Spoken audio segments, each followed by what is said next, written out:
Hey everybody, it's Teddy from EXEDY, here again back in our home shop in Detroit, Michigan. I just real quick want to talk to you guys about pull type clutch bearings specifically and how to get them out.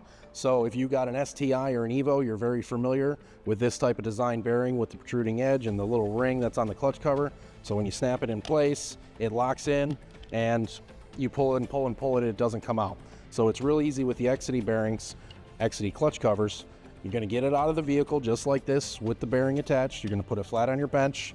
You're going to take a regular flat blade screwdriver. You're going to put pressure down, straight down on the bearing. Take your flat blade, put it between the retaining clip and the bearing, and it pops right out. And for more tips, tricks, and just if you need a little bit of guidance, follow us on social media, EXEDYUSA on all the platforms. Reach out to our technical team. Shoot us an email, tech support@exedyusa.com. And don't forget to like and subscribe.